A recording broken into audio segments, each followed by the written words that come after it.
안녕하세요. 만나서 반갑습니다. 저는 연세대학교에서 종교철학을 가르치고 있는 김정형 교수입니다.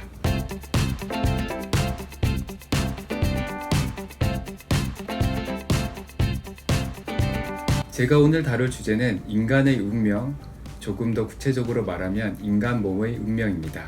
개인적으로 저는 몇 해 전부터 두 가지 이유에서 몸에 대한 관심이 많이 생겼습니다. 첫 번째는 링컨이 남긴 유명한 말 때문입니다. 40세가 되면 자기 얼굴에 책임을 져야 된다. 저는 40세에 들어선 이후 이 명언을 기억하며 내가 내 얼굴에 책임을 지고 있는지 돌아보는 시간을 자주 갖습니다. 더불어 주변 어른 가운데 자기 얼굴에 책임을 지고 있는 분을 찾아보기도 합니다. 최근 제가 몸에 관심을 두게 된 이유가 하나 더 있는데 그것은 인간 조건의 본질적 신체성, 임바디먼트와 관련해서 몸의 구원을 다시 생각하게 되었기 때문입니다. 영혼 구원이라는 말은 많이 들었어도 몸의 구원이란 말은 왠지 생소하게 들립니다. 하지만 몸이 인간의 본질적 속성에 속한다면 구원은 몸의 구원을 포함할 것인데 그렇다면 몸의 구원이란 무엇일까 하는 의문이 들었습니다. 인간 본질에 관한 연구에서 제가 최근에 가장 주목하는 점은 인간의 몸과 그 몸의 역사성이 인간의 본질에 속한다는 것입니다. 이것을 하나의 명제로 표현하면 다음과 같습니다. 한 사람의 정체성은 평생의 삶을 그 안에 새기고 있는 그 사람의 고유한 몸에 있다. 19세기 후반 니체는 영혼의 우위를 주장하며 몸을 경시하는 서구 전통의 오랜 편견에 맞서면서 현대 철학의 포문을 열었습니다. 이렇게 말합니다. 나는 전적으로 신체일 뿐, 그 밖의 아무것도 아니며 영혼이란 신체 속에 있는 그 어떤 것, 말하자면 뇌의 기능에 붙인 말에 불과하다. 나아가 니체는 신체를 큰 이성이라 부르고 정신을 작은 이성이라고 불렀습니다. 그리고 작은 이성인 정신을 큰 이성인 신체의 장난감으로 묘사하기도 했습니다. 이것은 정신을 몸의 주인으로, 몸을 정신의 도구로 보아온 오랜 선입견을 거꾸로 뒤집는 대담한 주장이었습니다. 아마도 19세기 말 니체의 이 같은 주장을 진지하게 받아들이는 사람은 그렇게 많지 않았을 것입니다. 하지만 세기가 바뀌면서 상황이 달라졌습니다. 20세기 이후 현상학적 탐구에 따르면 우리 몸은 살아있는 몸이자 누군가의 고유한 몸으로서 정신으로부터 그리고 세계로부터 분리될 수 없습니다. 나는 이미 세계 안에서 세계를 향해 있는 세계의 존재로서 나의 고유한 몸을 통해 세계 사물들 및 다른 사람들과 관계를 맺습니다. 이 과정에서 세계와 나의 현 존재는 나의 고유한 몸을 통해 서로에게 침투하고 서로를 형성하는 역동적인 역사를 만들어 갑니다. 그 결과 세계는 나의 일부가 되고 나는 세계의 일부가 됩니다.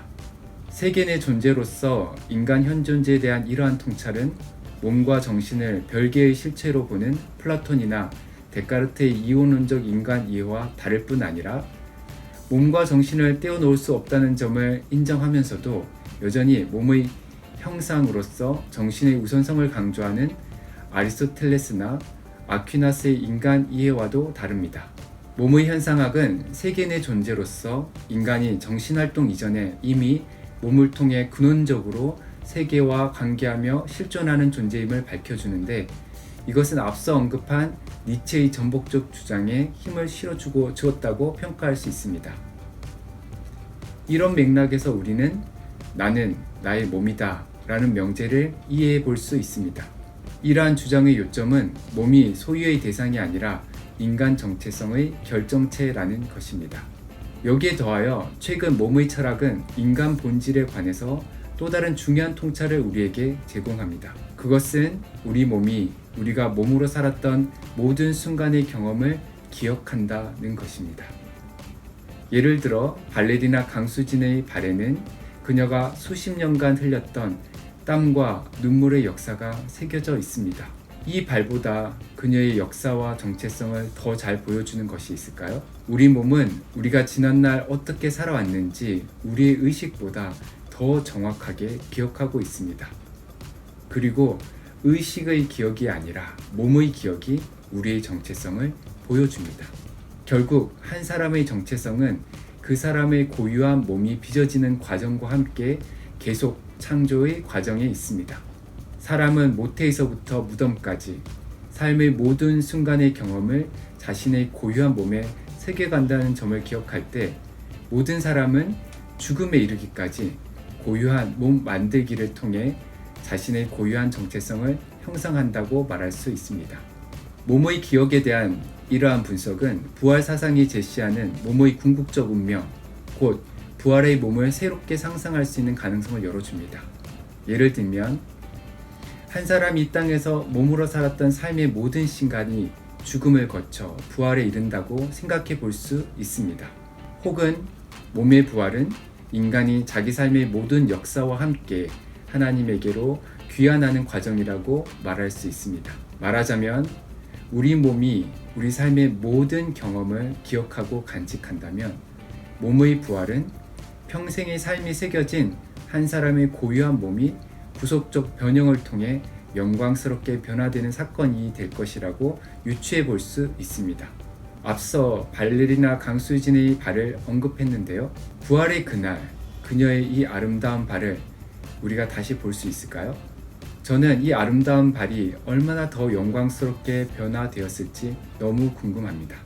만약 한 사람의 정체성이 그 사람의 고유한 몸에 있다면, 그래서 만약 모태에서부터 무덤까지 우리가 몸으로 살았던 모든 순간이 마지막 날 부활의 영광에 참여하게 된다면 우리는 이 두 가지 전제로부터 다음과 같은 결론을 추론할 수 있습니다. 즉, 우리는 매 순간 몸으로 사는 삶을 통해 부활의 몸을 만드는 데 참여하고 있다는 것입니다. 다시 말해 현세의 몸과 부활의 몸 사이의 모종의 신체적 연속성을 주장하는 것은 지금 이 땅에서 몸으로 살아가는 삶의 중요한 함의를 내포합니다. 부활을 통해 우리가 몸으로 산 삶 전체가 영원한 삶에 들어가는 것이라면 이 순간 우리의 삶은 곧 영원한 삶에 잇대어 있다고 말할 수 있기 때문입니다. 이렇듯 부활 소망은 먼 미래에 대한 막연한 기대가 아니라 이 순간을 영원한 현재로 변형시키는 살아있는 소망이 됩니다. 이런 맥락에서 우리는 40세가 되면 자기 얼굴에 책임을 져야 한다는 링컨의 격언을 이렇게 바꿔볼 수 있습니다. 부활의 그날 각 사람은 자신의 얼굴에 책임을 져야 한다. 감사합니다.